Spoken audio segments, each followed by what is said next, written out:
जाता रुमाई के दर्शन तू करे, काहे के लगलो है सजे सवरे। जाता रुमाई के दर्शन तू करे, काहे के लगलो है सजे सवरे। रील बनी मंदिर के गेट पजी जा, वीडियो बना के डाले नेट पजी जा। बुलेट पजी जा, बुलेट पजी जा, ले चली घुमावे बुलेट पजी जा। बुलेट पजी जा, बुलेट पजी जा, ले चली घुमावे बुलेट पजी जा। तो नमस्ते प्रणाम, हम आप सबके छोट भाई शंभू कुमार समर। तो आज मैं इसी ट्रैक पे लिख के ला दिया हूँ आप सबके लिए सुपर डुपर शानदार मैटर सैड सॉन्ग। तो सॉन्ग स्टार्ट करने से पहले आप सबसे एक रिक्वेस्ट है कि हमारे चैनल पे नए होंगे तो हमारे चैनल को सब्सक्राइब कर लीजिए, ताकि जब भी मैं ऐसे ऐसे हिट मैटर लिख के डालूंगा तो सबसे पहले आप सबके पास पहुंचेगा। तो चलिए देरी किस बात की, मुखरा स्टार्ट करते हैं। हमके बता दो तू काहे देलू धोखा, बाबू सोना कह के धूल अखिया में झोंका।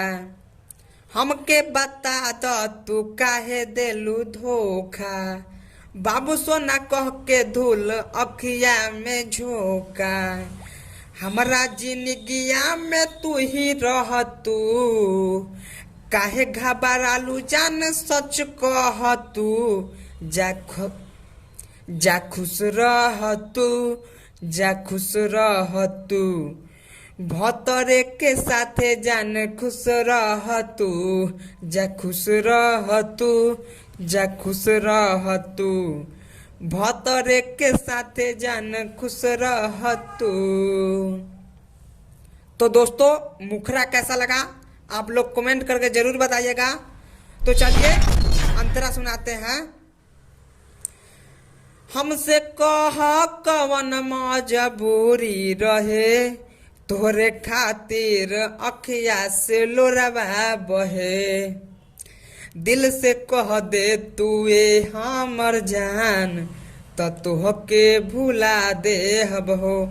प्यार के नदिया में ईटा पत्थर, ए सनम घुला दे हो।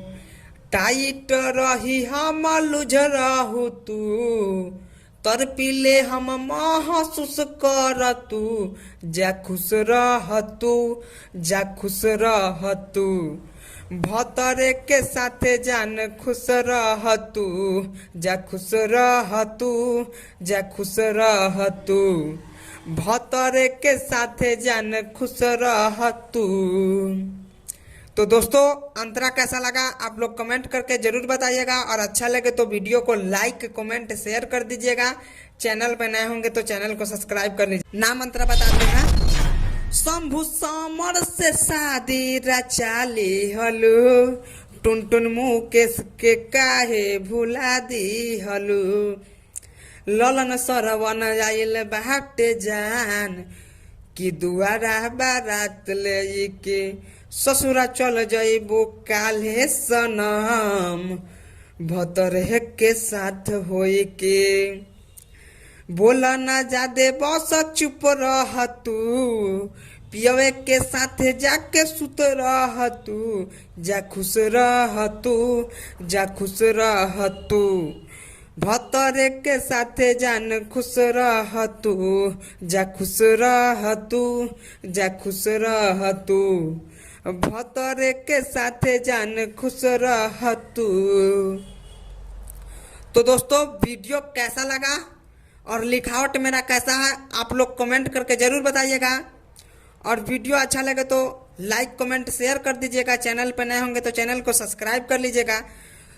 तो सुबह मिलते हैं किसी नेक्स्ट वीडियो में, तब तक के लिए बाय।